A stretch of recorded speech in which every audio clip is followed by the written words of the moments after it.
Cerca Teleeuropa sul tuo Play Store o Apple Store e scarica la nostra app. Ma da quanto tempo è che non viene in studio per un'intervista? Franco Bruno, buonasera. Buonasera, è direttore. passato di tempo, eh? Sì, nel L'ultima passato. volta eri senatore. Nel passato di tempo, sì. Non so, forse ci sono stato da candidato alla Camera dei Deputati, ma diciamo che un po' nell'ultimo periodo sono scappato dai riflettori. Un po' i ruoli, cioè chi ha ruoli ha l'obbligo di venire ogni tanto a confrontarsi con voi e informare. Hai fatto un passo indietro a un certo punto, hai deciso di... La proiezione pubblica, diciamo. No, un passo indietro nell'esposizione mediatica. Sì, nell'esposizione mediatica sì. Mi ricordo che più volte ho tentato di farti venire in studio e più volte hai declinato dicendo ma non è il caso. No, voglio dire, i ruoli che nella vita ho avuto la fortuna di rivestire mi hanno portato a avere anche l'obbligo di venire alcune volte in trasmissione quando rappresenti forze politiche significative, importanti, o ruoli. Quando puoi farne a meno, mettersi in mostra, si devono mettere in mostra altre funzioni nella nostra società. Però a te la politica calabrese riconosce una sorta di capacità di leggere le cose, di metterle insieme, no? Perché gli operatori della politica calabrese, compresi quelli dell'informazione, in qualche modo mi volete bene, mi siete affezionati. Ma al di là di questo, è già ai tempi della Margherita, no? Quando c'era il segretario della Margherita, pur non avendo un partito con grande seguito, no? Riuscivi ad essere centrale nel dibattito, hai posizionato la Margherita in un segmento di attenzione.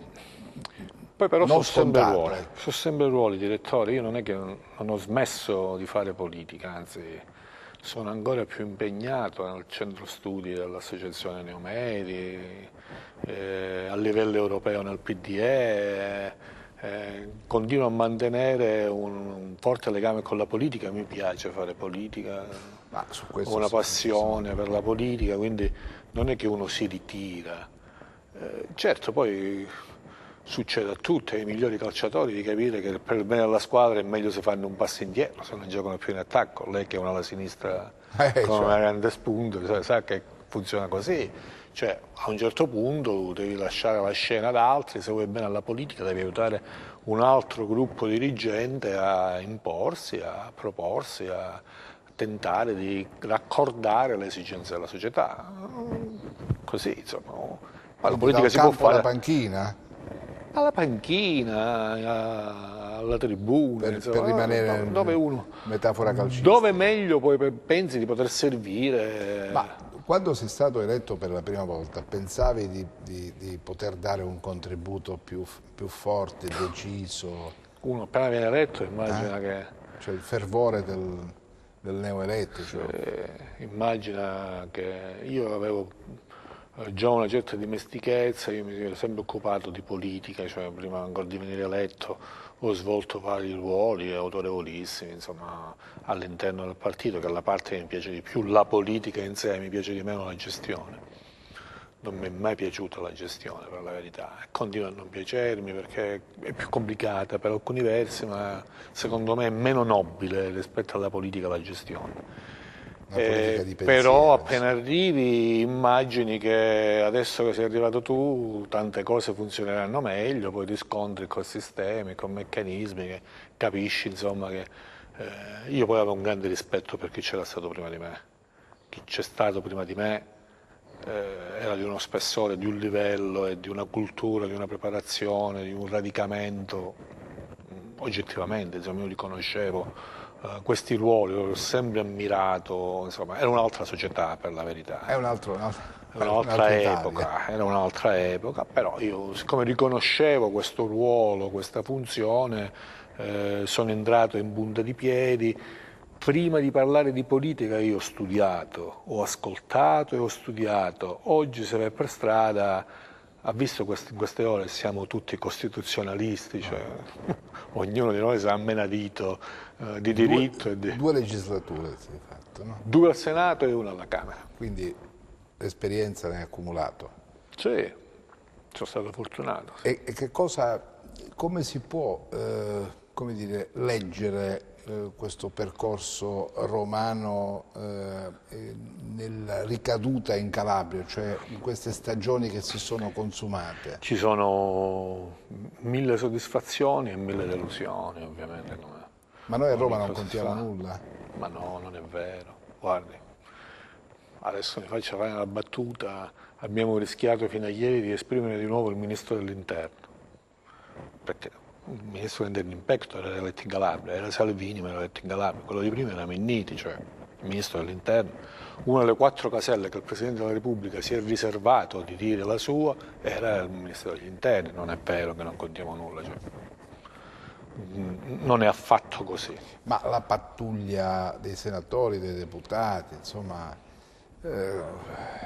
insomma negli anni non è che ci sia stato un cambio di passo o di attenzione nei confronti della Calabria, onestamente. Distingo le ricadute in Calabria dal ruolo e dalla funzione del gruppo dirigente complessivo calabrese. Secondo me il Ministro dell'Interno, ma anche nell'opposizione, il ruolo che ha avuto il senatore Morra non è un ruolo di secondo piano. Non so se ancora ce l'ha, io parlo di quello che ho conosciuto io, dico Morra per dire Roberto Chiuto non è un parlamentare, cioè, sono tutte personalità nei vari schieramenti che hanno una funzione, hanno un ruolo, hanno una dimensione. E persino l'istituto regionale, non è vero che la Regione Calabria non conta nulla. Quando si riuniscono le regioni, la Regione Calabria, chiunque la rappresenti, ha una sua dimensione. Hai avuto la percezione che la Calabria, come dire, goda di considerazione a Roma o no? No, il problema è più... onestamente, perché ormai... No, il problema è più banalmente di geopolitico. È il problema della flat tax, è il problema del federalismo fiscale, è il problema di dove si produce la ricchezza. Siccome la ricchezza si produce in altre zone del paese, finiamo per essere marginali, non perché non c'è l'autorevolezza di chi svolge quelle funzioni, quei ruoli, insomma, se va a guardare quei ruoli che svolgono i calabresi in Italia, è una cosa, cioè, possibile che tutti dimenticano la Calabria? Non è così, è che sono altri territori del paese che sono le locomotive del paese ed è scontro quotidiano di queste ore, insomma. L'ultimo studio che noi abbiamo fatto è si scrive flat tax, si chiama federalismo fiscale, ancora là, tutto il nodo è là, nella gestione e nella distribuzione delle risorse. Ma io dicevo di una Calabria un po' Cenerentola perché faccio un esempio, no? Legato alla sanità per esempio, no? Questo governo regionale, Oliverio, si è battuto al governo, il governo era guidato da Renzi, dice, ma vogliamo che la sanità torni in mano ai calabresi, torni in mano al governatore, insomma come è avvenuto in Campania, anche se lì è diverso perché si è dimesso il commissario, insomma, però alla fine ha addirittura minacciato di incatenarsi davanti a Montecitorio, però stringi sì, però se lei sposta, non è passata. Se lei sposta per esempio dalla sanità, le faccio un esempio concreto, alle risorse destinate non mi ricordo se 6 o 8 centri storici in Italia. Lei sa che Oliverio ha portato, mi pare, 90 milioni al centro storico di Cosenza. 8 centri storici in Italia, uno di questi è Cosenza, portato dal Presidente della Regione, quindi magari sulla sanità non è riuscita ad ottenere... Qualcosa te la devono concedere. No, per dire che... se togli lì, poi una è cosa, chiaro, contentino voglio dire, secondo me, io la vedo così. Premesso che secondo me è giusto che la Regione Calabria si assuma per l'intero la responsabilità sulla sanità, ma non è che l'assessore alla sanità o il commissario o il presidente che mi fa valutare se sono considerato o meno, mi fa valutare se sono considerato o meno se si riesce a spendere i 340 milioni della sanità sugli ospedali, che è una querelle fra il sindaco della mia città e il presidente della mia regione tiene bloccata. Lei sa che col fatto dell'ubicazione del sindaco della mia città 340 milioni di sanità non vengono spesi. Allora, come capì, secondo me più o meno, insomma, così ad orecchio. Ci sono i soldi, se non ci sono i soldi, perché anche questo I soldi ci sono, ma fin quando non si trova l'ubicazione dell'ospedale della mia città, purtroppo non verrà speso una lira. Però attento, cioè va benissimo un nuovo ospedale, ma ci vorranno 20 anni, perché i 4 ospedali, i 3 grandi ospedali di cui si è parlato, cioè in alcune zone è rimasta solo la pietra, la prima pietra, in altre ancora siamo alla fattibilità, al progetto di fattibilità, cioè nel frattempo però la sanità langue, cioè l'ospedale civile della Annunziata di Cosenza vive una situazione di grande difficoltà. Allora i cittadini dicono, ma scusate, prima di avventurarci in questa nuova esperienza... Però posso dirle una cosa sì, sull'ospedale... Proviamo a aggiustare qualcosa, sì, quello che c'è, d'accordo, l'esistente. l'impianto del suo ragionamento è un po' una grinza. Poi sull'ospedale mi fa dire una cosa, sull'ospedale dell'Annunziata. Premesso che c'è una situazione che io trovo che riguarda in particolare il pronto soccorso ai limiti della decenza, cioè, premesso questo. Ma sa che anche all'ospedale di Cosenza ci sono delle eccellenze di cui non si parla mai? Ma su questo non ci sono dubbi, però non sono messe nelle condizioni di poter operare bene, perché a livello infrastrutturale noi parliamo di un palazzone... Mi fa dire che... Non vorrei citare episodi, cioè, il nuovo gruppo dirigente dei medici che c'è all'ospedale. Tenga presente che un po' di primari continueranno ad andare in pensione. Ma il nuovo gruppo di primari. Ma io sono d'accordo con lei. Ce ne sono alcuni che hanno fatto un salto di qualità. Sono di assoluto livello, sì, sono di assoluto livello, però la risposta che dà questa struttura... e il sistema non lo sa. Il sistema non lo sa, ho capito, ma noi stiamo sempre... Allora, durante la campagna elettorale il centrosinistra ebbe a dire al Presidente... Le posso dire che un mio caro amico che opera su problemi dell'obesità, almeno questo me lo faccia dire, è capace di attrarre all'ospedale dell'Annunziata pazienti da altre regioni, ma vale per l'urologia, ma per una serie di questioni. Di questo però noi non riusciamo mai a raccontarla tutta fino in fondo e far sapere anche ai nostri cittadini che su alcuni segmenti il salto di qualità all'ospedale dell'Annunziata c'è stato. Ma non ci sono dubbi che c'è stato il problema. Adesso lo dicevo in maniera molto campanilistica sull'ospedale della mia città. È legato al fatto che si pensa di costruirne uno nuovo, ma nel frattempo, siccome sappiamo come funzionano queste cose, no? Che facciamo? Cerchiamo di mettere... D'accordo, ha ragione, poi infatti partiranno le sale operatorie, ci sono tutta una serie di questioni. No, attenzione, però io anche su questo, nei 340 milioni che non si possono spendere perché c'è una querelle esclusivamente, nemmeno politica, tra istituzioni, ci stanno anche una decine di milioni destinate alla ristrutturazione dell'attuale nosocomio. È tutto legato lì, mettiamo un po' quasi di ricattuccio, Tutti ricattuccio, c'è io non dico ricatto, c'è un confronto tra due istituzioni che io reputo, non può andare avanti così, lo dico con grande tranquillità, anzi invito il sindaco della mia città a risolvere la questione dell'ubicazione dell'ospedale, perché là sulla sanità purtroppo, insomma, ci abbiamo a che fare tutti, insomma. Senti, è ancora iscritto al PD? No, qualcuno mi ha detto di farmi una tessera in questo momento di particolare... No, non ci penso proprio. No. Non sono iscritto al PD, mi ritengo del centrosinistra, trovo che sia stato fatto un errore di cui io sono stato uno dei maggiori protagonisti quando abbiamo preso due forze politiche che facevano una competizione molto forte tra di loro, la competition is competition, su chi era più riformista, chi stava più avanti su tutta una serie di questioni. Abbiamo fatto un unico partito che adesso brilla per conservazione, quindi abbiamo fatto un errore, perseverare. Quindi che si fa un passo indietro? No, per carità, io rispetto il PD, sostanzialmente quasi sempre a fianco del PD nella costruzione del centro-sinistra, ma c'è tutta una serie di cose che non condivido, anche adesso, nelle ultime vicende. Io penso che la situazione terribile in cui rischia di trovarsi l'Italia, in una crisi finanziaria che nessuno ci aveva chiesto e imposto, stavolta ce la stiamo cercando tutti noi, insomma, che finirà per pesare sulle tasche di tutti, in questa crisi, tra le varie responsabilità ce ne sono alcuni del leader vero del PD e di Renzi e dei renziani che sono evidenti. Cioè.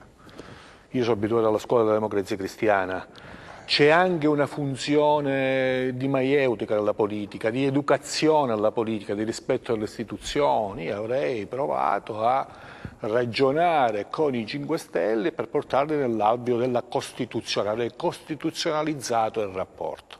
Avrei preso quel voto dei 5 Stelle dicendo abbiamo capito il senso della protesta, lo portiamo all'interno di un governo del Paese che è più complesso rispetto alla protesta e avrei tentato di costruire un po' come è stato fatto la democrazia cristiana nei confronti di forze che erano antisistema a quel tempo. Quindi io vengo da quella scuola, quindi premesso che io, guardi, qua c'ho il bottoncino con su scritto hashtag io sto con Mattarella nella vicenda.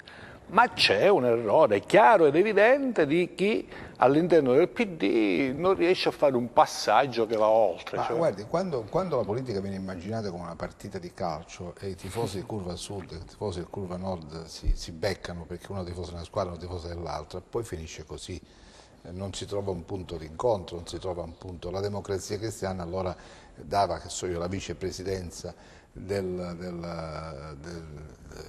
Camera ad un partito più piccolo, con lo 0,01%, insomma il sistema proporzionale. No, ma addirittura si faceva molto di più. Sì, altri tempi, altre cose. No, ma guardi, si faceva molto di più rispetto a una sinistra rappresentata dal Partito Comunista che non stava dentro l'Alleanza Atlantica con la stessa legittimazione delle altre forze. Nonostante stessero all'opposizione, eravamo accusati di consociativismo perché tentavamo di portare quella protesta all'interno delle istituzioni. Cioè si fa così la politica. Senta, non è che la protesta non fa parte del paese. Lei ha messo insieme questo pensatoio, chiamiamolo così, questo circolo culturale, come vogliamolo chiamare? Associazione neomedica, un centro studi. Centro studi. Lei è il centro studi e viene da un'esperienza ex DC. Pietro Perugini rimette in piedi il vecchio centro studi ex DC. Franco Petramala mette in piedi un'altra associazione che recupera i valori della vecchia democrazia cristiana. Non è che state, rimettendo insieme i pezzi di una vecchia stagione politica per dargli una... no? Chi lo sa, c'è un padre gesuita molto importante che scrive su civiltà cattolica, che sostiene, per alcuni versi a me convince, che l'unica vera risposta che ci può essere al populismo per salvare la convivenza è il popolarismo, quindi magari... Ma non vi siete parlati? No, ci parliamo figurati, con Pietro Franco, cioè abbiamo frequentazioni, non abbiamo frequentazioni assidue, ma abbiamo... Ma queste 3 esperienze che sono nate per esempio a Cosenza nell'ultimo periodo, hanno un filo conduttore comune, hanno un obiettivo comune, cioè mi faccia capire. Io credo sugli sbocchi non abbiamo ragionato. Ci troveremo sicuramente a vari tavoli, c'è chi immagina che si può costruire un movimento civico, c'è chi immagina chi è più portato a favorire l'area di centrosinistra, cioè, ci sono delle diversità, cioè non è che c'è stata una divisione della democrazia cristiana così. Perugini è un po' più centrodestra, diciamo. Ma secondo me è più civico Perugini. Più civico. Però voglio dire, mo interpreto Pietro, no, mi perdonerà. Così, vabbè, ma stiamo ragionando. Ma l'obiettivo potrebbe essere, per esempio, la partecipazione alla competizione regionale? Io sì. Per quanto mi riguarda, lei può registrare fin da adesso che sarò l'allenatore di un gruppo che sfocerà in una lista che prenderanno meno del 6%. Non candidato. Vinta o perda. Non candidato. No, candidato no. Aiuterò altri a candidarsi, a dare una mano. Io sono convinto che io sto all'interno di un'idea di centrosinistra, sono convinto che se il PD si racchiude è un problema per la Regione Calabria. non solo per loro, è un problema per tutta la regione Calabria, cioè l'idea delle coalizioni da ricostruire, a mio avviso, anche confrontandoci su questioni concrete, cioè, mi fa fare un esempio. C'è questa vicenda ha visto adesso qual è la discussione nei confronti della Germania, lamentiamo che la Germania ha un surplus economico, c'è un trattato che dice che un paese non può esportare più di una certa percentuale. Mi spiega perché non vale, visto che la Lega lo solleva continuamente, il governo della Lombardia, non vale per le regioni?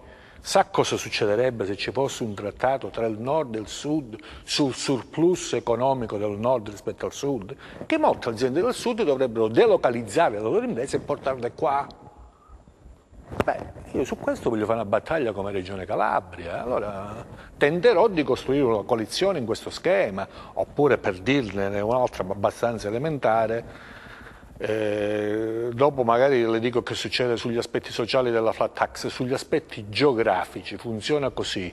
Dei 58 miliardi che si risparmiano, perché tanto è, da pagare gli stipendi ai poliziotti, all'università, alle scuole, agli ospedali, i 58 miliardi che non si danno più alla contribuzione generale e vengono invece ridistribuiti ai cittadini, una quota appartiene alla Lombardia e alla Calabria. La quota che appartiene alla Lombardia e alla Calabria, sa come verrà divisa? È più del 10%, quindi diciamo 6-7 miliardi.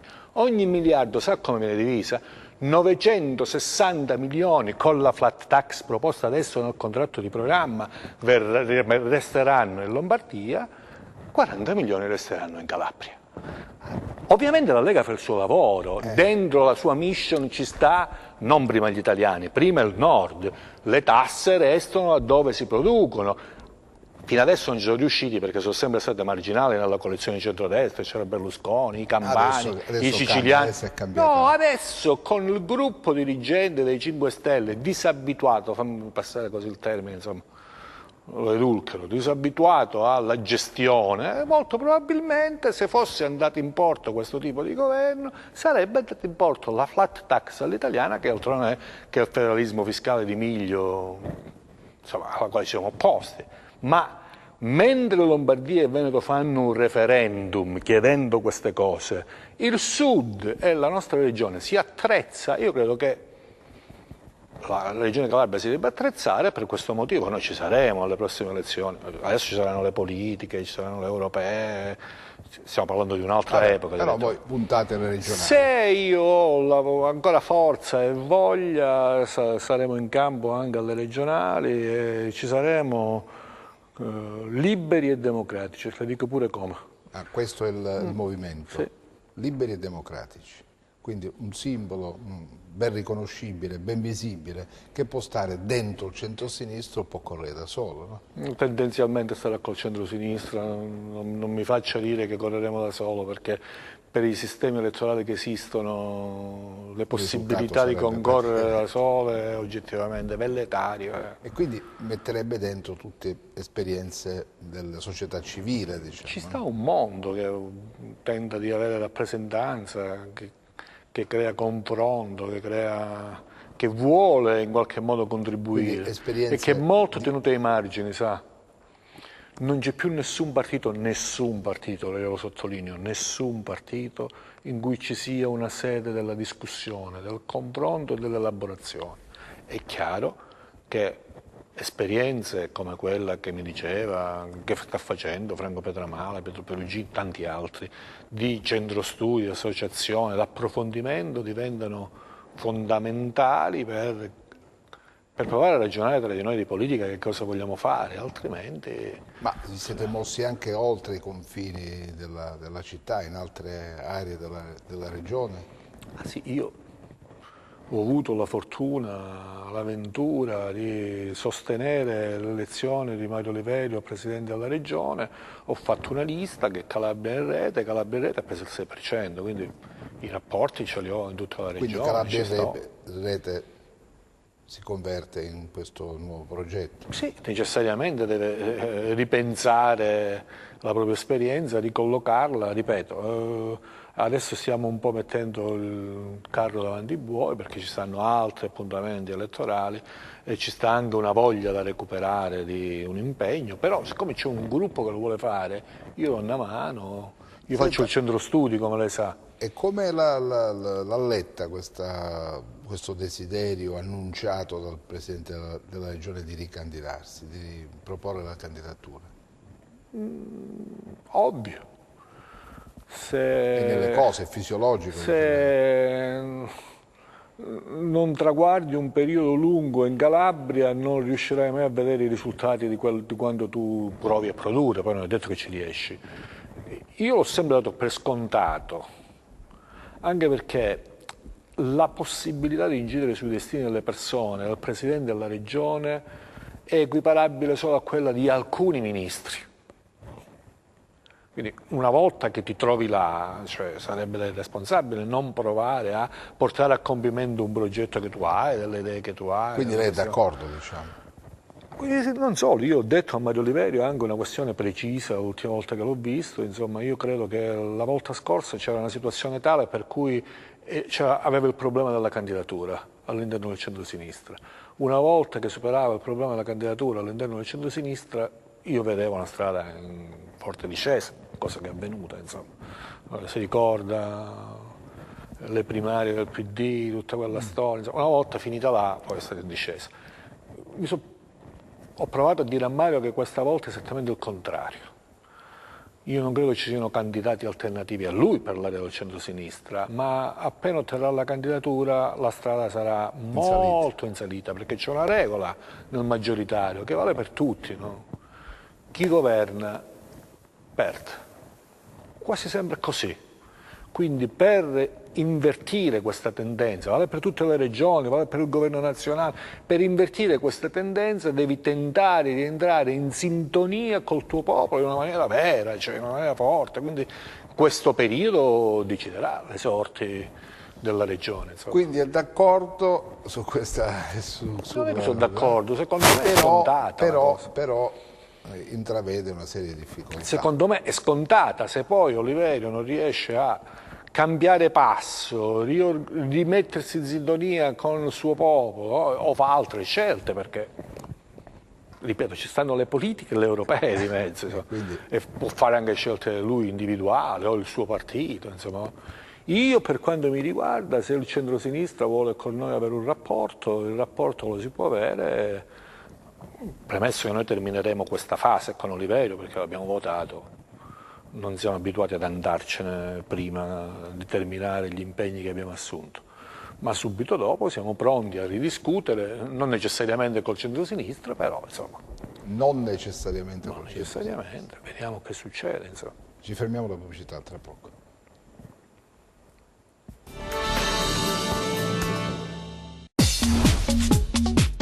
Cerca Teleeuropa sul tuo Play Store o Apple Store e scarica la nostra app. Allora, torniamo in diretta. Allora, abbiamo delineato il campo, insomma, questo è all'interno di questo popolarismo, com'era? Popolarismo democratico, no? Sì. Questo è l'alveo entro cui si muove questo soggetto politico, perché è stato un soggetto politico nella precedente competizione elettorale regionale, il simbolo era la Calabria in rete, adesso un nuovo soggetto politico che imbarca altre esperienze. Lo si fa insieme ad altri, non è che sì, non c'è una titolarità, ci sono altri segmenti, soggetti, altre espressioni che sono... Ma mi tocca la curiosità, l'impatto dell'attuale governo regionale sui problemi della Calabria, se lo aspettava così? Più o meno le difficoltà sì, mi aspettavo ci fossero queste difficoltà, pensavo ci fosse più un'idea di coalizione fin dall'inizio, che invece è mancata. Però ci sono delle cose che secondo me questo governo regionale, anzi il Presidente, non riesce proprio a portare all'esterno. Questo governo regionale è il governo regionale più verde e ambientale che c'è stato nella storia della Regione Calabria. Ma se io le dovessi chiedere a lei, che insomma diciamo, è uno dei più attenti, di quando è aumentata la raccolta differenziata da noi, quanti miliardi sono stati spesi sui depuratori, quante piste ciclabili, chilometri di piste ciclabili sono state fatte, tutta una serie di questioni che riguardano l'ambiente, io sono convinto che difficilmente, detto un cittadino normale, otterrei delle risposte. Io penso che ci sia un'idea della guida politica che non è esattamente, secondo me, più praticabile. La cosa che fai le opere, poi il consenso arriverà, non è così. Non è per nessuno così. Non basta pensare che tu spendi i soldi e ottieni un consenso. Il consenso lo prende chi li inaugura le opere, in politica funziona così. Senta, io però le faccio un'altra. Lei diceva il verde, la cosa. Parliamo dei fondi europei. Le faccio un'altra, le faccio io un'altra domanda. Questa è una regione che ha bisogno di lavoro. E mi dica quanti posti di lavoro sono stati creati. Questa è una regione che ha bisogno. Ci sono segmenti nei quali i posti di lavoro sono stati creati. Dove? Per esempio, se lei se un ingegnere informatico mi ascolta, domani, senza passare da me, gli do l'indirizzo email per cui viene assunto subito a Cosenza, al centro della città. C'è un'azienda che assume, non ce l'abbiamo più, infatti le prendiamo da fuori. Le ho fatto un esempio per dirle che ci sono dei segmenti in cui è merito della politica regionale? No, il lavoro, la politica regionale lo aiuta, lo può aiutare, ma non lo può creare, per fortuna che è così, insomma. No, però io le dico un'altra cosa, sui fondi europei. Non ne parliamo, i fondi europei. Non è così, se lei va a guardare... Ma dove sono stati spesi questi soldi? Aspetti. Se lei va a guardare quello che dice la Commissione europea, la Calabria è la prima tra le regioni svantaggiate che ha impegnato i fondi dell'ultimo programma operativo. Dove sono? Scusi, ma io non li vedo, me ne tocco con mano. Io vedo una regione che ha NASPA, che ha difficoltà. Ma in tutti questi anni abbiamo ricevuto milioni e milioni di euro dall'Europa, ma mi dice come si sono tradotte in concreto, in cose concrete, Le ho fatto un esempio. In aziende. Le ho fatto un esempio sulla depurazione. Ma dov'è la depurazione? Ha visto a che livelli siamo a livello di depurazione? Ha visto le acque del mare? A che livello, però lo sa che la regione Calabria è la regione che ha più spiagge con la bandiera blu d'Italia in quest'anno, questi però sono dati, direttore. Sì, ho capito, ma lei l'ha vista la qualità dell'acqua del nostro mare? Lei frequenta lo Ionio? Posso dirle che è meglio di quella dell'Emilia Romagna? No. Scommettiamo che è meglio di quella dell'Aziale. Mi spiega quale progetto, quale idea di turismo è stato organizzato intorno alla proposta Calabria? Allora le do un altro dato, poi lei lo verifica. No, verifica, lo vedo tutti i giorni. No, lei lo verifica e mi smentisce. L'anno scorso il turismo in Calabria è... Non mi dica che è aumentato il turismo, perché abbiamo aumentato di 6 milioni, la Puglia di 12, la Sicilia di 18, ma sono le... Scommettiamo che quest'anno i voli che ci saranno sull'aeroporto internazionale di Lamezia saranno... io me lo auguro che sia così. No, ma adesso non è che noi dobbiamo fare... Dobbiamo dirci che in Calabria le cose vanno bene o le cose vanno male. Le cose in Calabria vanno per quello che è possibile. Io le dico soltanto che, per come la vedo io, l'azione del governo regionale, che a mio avviso c'è stata, non ha avuto la capacità di entrare nelle corde in sintonia con l'opinione pubblica calabrese. E quello che lei mi dice mi conferma di questa mia impressione. Il che significa, per chi fa politica, un errore clamoroso. No, è clamoroso. Se tu nemmeno le cose che realizzi riesci a far sapere, fai un errore clamoroso. Quindi c'è un limite evidente di costruzione dei rapporti, delle reti, delle relazioni, delle strutture che deve tenere una regione in piedi. Quindi sto facendo una critica molto più serrata di quella che lei mi propone. Dopodiché io riconosco che in alcuni segmenti ci sono delle cose che sono state fatte. Nelle politiche sui parchi questa regione ha fatto tanto,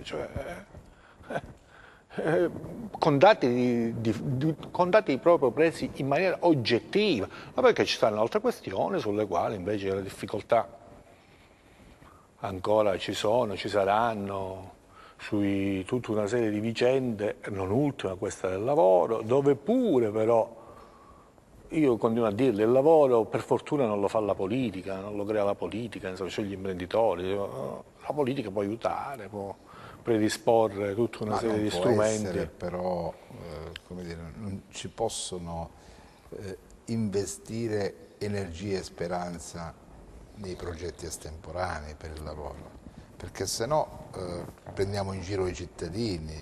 Garanzia Giovane non è sicuramente una di quelle occasioni, di quelle opportunità. Temo che sia stata una cosa più nazionale. Per creare lavoro, ma io parlo delle cose che conosco, della mia regione, insomma. La mia regione mi pare che sia stata una risposta in termini, no? Guardi che comunque il problema ce l'abbiamo tutti. Ho capito. Si figuri che persino gli oppositori, come politiche sul lavoro, anzi facciamo così, come politiche per fronteggiare il problema della povertà dei nostri territori, propongono il reddito minimo, non la creazione di lavoro, no? Quindi la questione della creazione del lavoro, e fra l'altro, le dicevo prima, in un momento in cui non avevamo nessuna necessità di crearci un nuovo disastro economico e finanziario nel nostro paese, ce lo stiamo creando da solo, sembrava che qualcosa si potesse mettere in moto, ci ribloccheremo, insomma, ovviamente. Siamo bravi anche in questo, insomma. Senta, che ne pensa di questa giunta tecnica, no? Scelta dal governatore della Calabria? La conosco pochissimo. La conosco pochissimo. Ma lei per una giunta tecnica o una giunta politica? Non ha importanza, dice lei? Ciò che conta è quello che si fa? No, io capisco un impianto che c'è di chi governa attualmente la regione, che è il Presidente Oliverio, con il quale mi sono confrontato. L'impianto è il Consiglio regionale fa le leggi e le programmazioni e il controllo, se vuole. La Giunta e la struttura regionale è l'esecutore della programmazione, quindi c'è una separazione molto netta. Sì, Poi se sia una scelta voluta o un accomodamento per questo non glielo so dire. Senta, ma ritiene possibile che una regione che ha due settori trainanti dell'economia, cioè il turismo e l'agricoltura, non abbiano un referente, un punto di riferimento? Perché il Presidente è il miglior referente che ci può essere. A prendere a lui onori o demeriti sui risultati che otterrà.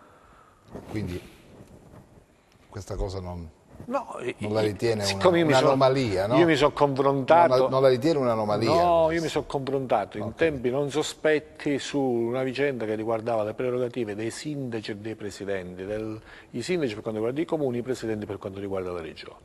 E so che sono gelosissime delle proprie prerogative. All'interno delle proprie prerogative c'è anche quello di assegnare le deleghe o mantenerle in capo a se stessi. Alcuni ci sono schiantati in una maniera clamorosa nel voler fare tutto di testa propria. Per fortuna alla fine c'è il giudizio democratico del voto che fino adesso non ha mai premiato i presidenti che si sono comportati in una maniera che hanno accentrato su di sé eccessivamente. No, non ha mai premiato. Alcune volte devo dirle in onestà che non ha premiato nemmeno aver scelto dei collaboratori che spesso non sono stati all'altezza della situazione, in altre circostanze. No? Quindi succede. Può capitare, no? Succede. Quando non si ha capacità di scegliere i propri collaboratori, poi tutto ricade addosso a chi li ha Anche scelti. quando i collaboratori sono gli assessori. Anche quando sono gli assessori. Ma c'è tutta una struttura, una macchina, una costruzione. Senta, l'appello lanciato dal PD in quest'ultima ora è quello di fare questo rassemblement, chiamare repubblicani, chiamare tutta una vecchia pattuglia della politica per fare una grande coalizione. Non è fuori tempo massimo una cosa del genere? Ma dove? A livello nazionale? Sì, per mettersi insieme, per cercare di... Io penso che il problema oggi a livello nazionale, non solo nazionale, il problema che c'è in Europa, il problema che c'è nel resto del mondo, è un problema da noi, diciamo che io lo esemplifico, è tra chi immagina di poter superare lo schema del vecchio continente per come l'abbiamo conosciuto, quindi uscire dall'euro, tornare a nazionalismi molto forti, e chi invece ritiene che quelle siano scelte irreversibili. Questa è la lotta. Quindi non c'è più, più la destra, non c'è più la sinistra, non c'è l'appartenenza alla bandiera, ma scusi, direttore, l'ideologia. Guardi come funziona. c'è la proposta di revisione fiscale nel nostro paese, funziona, quella adesso è così. Se lei guadagna fino a 50.000, anzi il reddito familiare, diciamo, una famiglia come reddito, fino a 50.000 euro ci rimette qualcosa, bisogna approvare una clausola di salvaguardia perché lei rimanga nel vecchio regime, altrimenti ci rimette. Da 50.000, facciamo così, a 300.000 comincia a guadagnarci, a 300.000 lei guadagna 68.000 euro l'anno, va bene? Allora io se guadagnassi come reddito familiare 300.000 euro l'anno avrei tutto un interesse a votare, legittimo, no? Chi propone la flat tax. Ma mi spiega, ma non sente una risata infernale sul fatto che tutti quelli che guadagnavano meno di 50.000 euro vogliono pagare più tasse per darla a chi guadagna più di 300.000 euro? Non sente sta risata? Il diavolo che ride rispetto a questa cosa. Quale sinistra e destra se nessuno è in grado di votare nemmeno per i propri interessi? Perché qua non sto parlando di fatti astratti, di ideologia, sto parlando di questioni concrete. Chi guadagna meno di 50.000 euro con la flat tax ci rimette. Eppure voti ne hanno preso il centrodestra che proponeva la flat tax. È la prima coalizione che c'è nel paese. Quanti sotto i 50.000 euro hanno votato queste formazioni politiche? Vabbè, ma lì ci sta dentro l'esigenza di cambiare, di mandare un segnale, di chiudere con questa vecchia politica. Però la troverà simpatico che chi guadagna 300.000 euro gli restano 68.000 euro in tasca e chi ne guadagna 30.000 ci rimette. Ma potrebbero poi essere, come dire, riviste queste postazioni. Adesso nella flat tax che hanno proposto sì, c'è 2 aliquote, reddito familiare e detrazione di 3.000 euro per ogni nucleo familiare. Abbiamo applicato quello che loro hanno proposto, abbiamo verificato quello che accadeva questo. Tra l'altro con una barzelletta semplicissima. Lei sa che cosa gli è stato dato in cambio all'altro contraente rispetto alla flat tax sul fatto che a 300.000 euro lei risparmia 68.000 euro, quindi parliamo di più o meno insomma 6.000 euro al mese. Sa che cosa gli è stato dato in cambio? Il fatto che una loro battaglia invece passa. Alle pensioni d'oro viene tolto il 10%, quindi se lei guadagna 300.000 euro di pensione gliene tolgo da pensione 3.000, però gliene do DIRPEF 6.000. Ovviamente è quello che le dicevo prima. Gli italiani hanno votato e va rispettato il voto.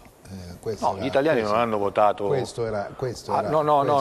forze che hanno votato su questo non sono d'accordo. Agli italiani non è stata raccontata così. Hanno ottenuto la fiducia degli italiani. No, poi... agli italiani non è stata raccontata così. Non è stato raccontato che c'era un accordo che prevedeva lo scambio tra pensioni d'oro e flat tax e federalismo fiscale, cioè questo non è stato raccontato, ma sinceramente, insomma, ho capito, ma i cittadini hanno detto andate, governate, cambiate, fate in modo che il paese...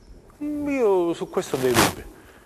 Le faccio osservare che il PD, che pure io non sono stato candidato, quindi sono solo uno spettatore della vicenda, è della Lega. Quindi non è esattamente così, insomma. Non è che c'è sto popolo italiano che ha votato la Lega, magari lo voterà, però al momento non è così. O sto popolo italiano, figuri, in Calabria abbiamo eletto Salvini, sull'immigrazione abbiamo eletto Salvini, eletto in Calabria, sull'immigrazione. Sa come funziona in Calabria l'immigrazione? Gliela posso raccontare in 2 secondi. Ogni 100 residenti in Calabria ce ne stanno 5 residenti stranieri, si chiamano così. Di sti 5 residenti stranieri, sa quando sono gli uomini di colore che sbarcano e che ci vengono a rubare il lavoro? 1. Un altro è asiatico, 3 sono rumeni, cittadini europei. Quindi l'immigrazione qui in Calabria, insomma, diciamo, rispetto al resto del mondo non è così assillante. Eppure sa chi è stato eletto in Calabria? Salvini. Capito, ma vanno rispettate anche i cittadini. Per carità, è chiaro che vanno rispettati, assolutamente vanno rispettati. Senta, che rapporto ha invece con l'amministrazione comunale di Rende, così? Praticamente nessuno. Cioè, no, con l'amministrazione comunale, adesso direttore, però non mi costringa a... Non ha rapporti? No, sinceramente, né con quella di Rende, né con quella di Cosenza. Qualche Le amministrazioni che io frequento di più sono Buonvicino, Sansoste, per alcuni versi Diamante, Cassano e Sibari, perché stiamo lavorando a un progetto che si chiama Le Vie dell'Ossidiana. Stiamo lavorando a un progetto che richiama Ippolito Cavalcante, che è stato un grandissimo cuoco che noi abbiamo avuto, altro che Masterchef, direttore, sa, è il primo cuoco che ha fatto un trattato, racconto questo fatto che è curioso, è il primo cuoco che ha scritto un trattato di cucina, era il duca di Buonvicino, se vanno nel nostro centro storico gli stemma dei Cavalcanti, li trovo ovunque, era il cuoco del re di Napoli. La prima ricetta di carbonara conosciuta al mondo l'ha scritta lui. Cioè a Buonvicino noi potremmo costruire l'Università della Carbonara. È sicuro, fra l'altro, un borgo delizioso che ha ricevuto, lo conosco bene, che ha ricevuto la bandiera tra i borghi più belli d'Italia. Per non parlare della Madonna del Petto Ruto. E quindi che lavoro si sta facendo? Che progetto state facendo? Io sto sul territorio, provo a valorizzare il territorio attraverso quello che il territorio ha. Ma le stavo raccontando questo, ma ne potrei raccontare decine di queste cose che creano lavoro, occupazione, sviluppo, che stanno nella qualità della vita della nostra regione, di cui spesso non si parla. Oppure le potrei raccontare della pista ciclabile che, per quanto mi riguarda, dovrebbe correre lungo tutta la costa calabrese e parlare. Ha visto quante volte ci siamo detti abbiamo sti chilometri di costa, non li valorizziamo mai. Adesso c'è un progetto concreto che si può realizzare, che si può abbiamo fare. tanti progetti in Calabria. Ma questo ne è uno. Sì, ma il fatto è quando si Mi aiuterà realizzano a farlo. ma quando si realizzano questi Mi progetti? aiuterà a farlo, però. Perché sono tutti progetti. Io ne sento tanti di progetti, di idee, e poi alla fine quando vai dici ma si mette, sai, dobbiamo aspettare. C'ha ragione, la Calabria è una terra difficile, complessa, articolata. No, difficile. No, lenta. è una bellissima regione, una regione straordinaria, meravigliosa, però ha bisogno di accelerare le sue procedure di crescita, perché sennò arriviamo tardi Ha sempre. ragione. Io, per quanto mi riguarda, mi posso dedicare al territorio, come ho raccontato 2 o 3 cose che sto facendo sul territorio, la pista ciclabile, la via dell'Ossidiana, cose che non tentano di raccogliere consensi, voti, non c'è più questa fase.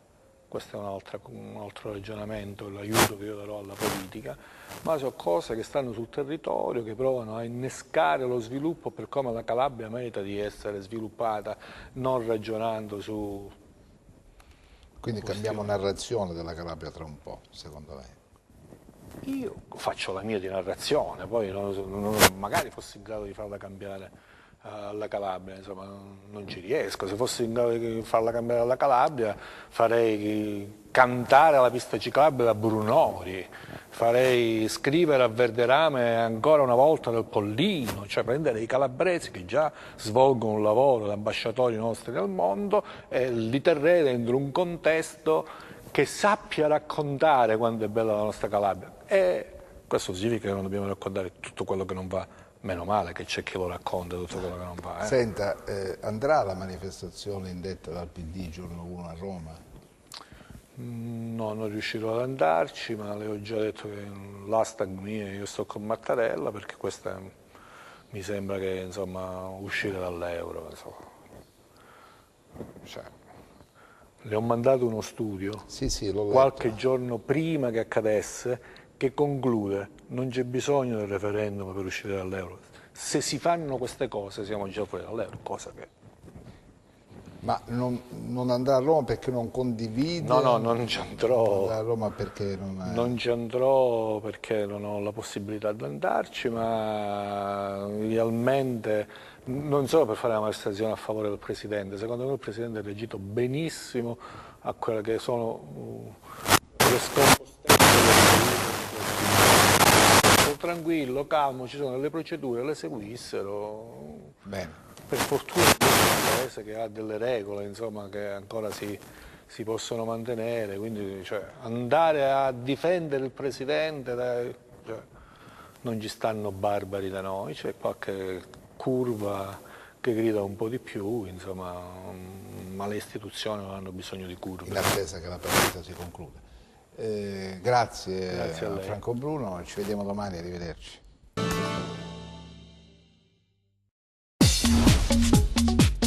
Cerca Teleeuropa sul tuo Play Store o Apple Store e scarica la nostra app.